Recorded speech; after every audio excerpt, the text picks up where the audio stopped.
सभी भक्तों को राधे राधे। आशा करती हूँ कि आप सभी अपने घर पे अच्छे से होंगे। राधा रानी की कृपा आप सभी पे बनी रहे। आज बहुत ही सुंदर सा प्रसंग लेकर आ गई हूँ, पर उससे पहले आपसे निवेदन है कि अगर आप मेरे चैनल पर नए हैं तो प्लीज़ मेरा चैनल सब्सक्राइब करें, साथ में बेल आइकन पे प्रेस करें, क्योंकि मैं लड्डू गोपाल की ऐसी प्यारी प्यारी स्टोरीज बनाती रहती हूँ।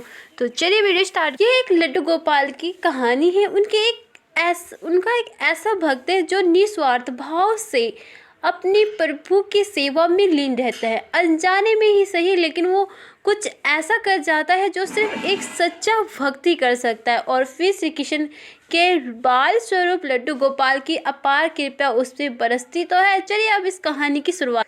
एक समय की बात है, एक गांव में दो बूढ़ी स्त्रियां रहती थी। दोनों को इस जगत में कोई नहीं था। वो दोनों एक दूसरे का सहारा और बनकर बड़े प्रेम भाव से रहती थी। हालांकि धर्म से दोनों अलग थी, लेकिन विचार से एक थी। उसमें से एक महिला हिंदू धर्म की थी और दूसरी जैन धर्म की थी।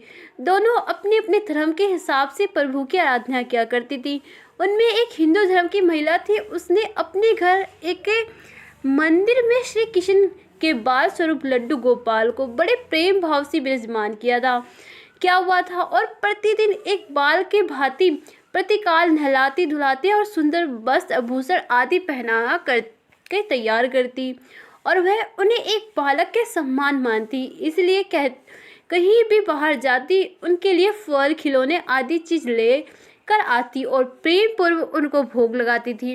इसी तरह वो दो महिलाएं एक दूसरे के परम सहयोग से अपना सुख समय जीवन व्यतीत कर रही थी। वो दोनों जब पूजा पाठ एवं सभी कामों से मुक्त होती, तब बचा हुआ समय एक दूसरे के साथ सुख दुख बांटते हुए बिताया करती थी। एक दिन तीर्थ जाने का अवसर प्राप्त हुआ। कुछ समय बीतने के बाद श्रावण मास में हिंदू महिला को तीर्थ यात्रा पर जाने का अवसर मिला। जब उसने अपनी अति प्रिय उस जैन धर्म की महिला से भी चलने के लिए कहा, चूंकि वृद्ध अवस्था अधिक होने के कारण वह चलने फिरने से थोड़ी असमर्थ थी, इसलिए उसने जाने से मना कर दिया और कहा कि मुझे चलने फिरने में परेशानी होगी, इसी कारण तुम ही तीर्थ यात्रा में, मैं आपको रोकूंगी नहीं। तब वह हिंदू महिला उदास मन से तीर्थ यात्रा पर अकेले ही जाने के लिए तैयार हो गई, और जाते वक्त उसने उस जैन महिला से कहा, सखी, मैं एक माह के लिए तीर्थ यात्रा पर जा रही हूँ। मेरे आराध्य श्री कृष्ण बाल गोपाल लड्डू गोपाल का ध्यान रखो और उन्हें बिल्कुल एक बालक की तरह स्नेह देना। प्रतिदिन स्नान आदि करके सुंदर वस्त्र आभूषण पहनाकर भोग लगाना। उस जैन महिला ने सब बात सुनी और बोली, हाँ सखी, तुम चिंता मुक्त होकर तीर्थ यात्रा को जाओ। मैं तुम्हारे लड्डू गोपाल को भली भांति ध्यान रखूंगी। इतनी बात करके वह महिला तीर्थ यात्रा को निकल गई और जैन महिला ने सारा कार्यभार अपनी संज्ञा में ले लिया और बड़े उत्साह और उमंग के साथ सुबह उठकर खुद नित्य क्रम से नियुक्त होकर लड्डू गोपाल के स्नान की तैयारी में लग गई। उसके बाद जब वह लड्डू गोपाल को नहलाने लगी तो वह उस महिला की नज़र लड्डू गोपाल के पाँव की तरफ पड़ी। वह दंग रह गई, क्योंकि उनके पैर मुड़े हुए थे। उन्हें लगा कि उसकी वजह से उनके पाँव टेढ़े हो गए हैं। इसका मुख्य कारण ये था कि उस महिला ने जब भी उन्हें लड्डू गोपाल को देखा था, वस्त्र एवं भूषण से सज्जित देखा था, वह इस बात से अनजान थी। लड्डू गोपाल घुटने के बल बैठे हुए थे। उनका बाल स्वरूप ऐसे ही है। वह बहुत परेशान हो गई और सोचने लगी कि मैं अपनी सखी से क्या कहूँगी। उसने इतने विश्वास के साथ मुझे ये जिम्मेदारी दी थी और मैंने लड्डू गोपाल की देखभाल सही से नहीं की। ये सब सोचकर वह चिंतित में बैठ गई कि उसे याद आया कि उसकी सखी ने कहा था कि लड्डू गोपाल सिर्फ एक प्रतिमा नहीं बल्कि जीवित होते हैं। बस सिर्फ ये क्या था, उसने निश्चय किया कि एक दिन प्रतिदिन उनके पैर की मालिश करूंगी, और वह दिन में कई बार ऐसे करने लगी।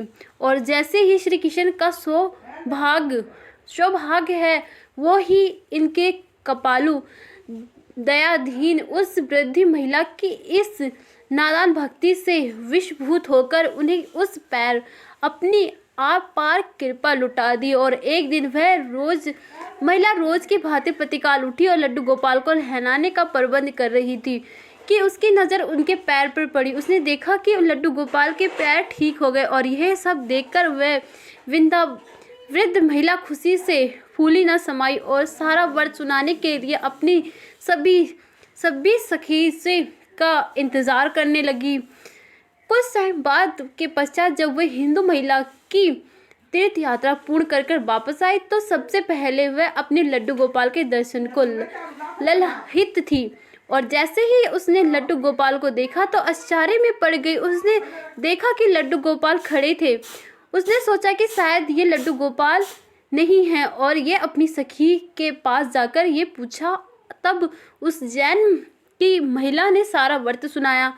उसकी बात सुनकर महिला हिंदू समझ गई कि यह सारा खेल उस मुरलीधारी कृष्ण कन्हैया का है और दौड़ दौड़ कर लड्डू गोपाल के पास पहुंची और उनके चरण में गिर पड़ी। बोली, हे हरे कृष्ण, हे मुरलीधारी, आपकी दया की कोई पाटकस नहीं है, कोई कृपया, आपकी दया की कोई पारकस नहीं है, आपकी कोई शान नहीं है। और फिर उस जैन वृद्ध महिला से बोली कि हे सखी, तू धन्य है, तुझ पर तो श्री कृष्ण की ऐसी कृपा हुई जो कोई कभी सोच भी नहीं सकता। तुझे नहीं पता कि हमारे लड्डू गोपाल के पाँव तो ऐसे ही थे क्योंकि उनका ये बाल स्वरूप बैठा हुआ है, मुद्रा में है, लेकिन तेरी भक्ति।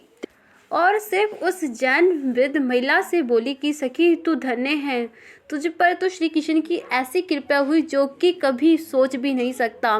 तुझे नहीं पता कि हमारे लड्डू गोपाल के पाँव तो ऐसे ही थे क्योंकि उनका ये बाल स्वरूप बैठा हुआ है, मुद्रा में है, लेकिन तेरी भक्ति ने उनको इस स्वरूप को बदल दिया और उनके पैर सीधे कर दिए। ये छोटी सी आपको स्टोरी कैसी लगी मुझे कमेंट करके ज़रूर बताएं। आई होप कि आपको ये स्टोरी बहुत ज़्यादा अच्छी लगी हो। लड्डू कमेंट करके ज़रूर बताएं मुझे। सभी भक्तों को राधे राधे। सभी भक्तों को राधे राधे। आशा करती हूँ कि आप सभी अपने घर पे अच्छे से होंगे। राधा रानी की कृपा आप सभी पे बनी रहे।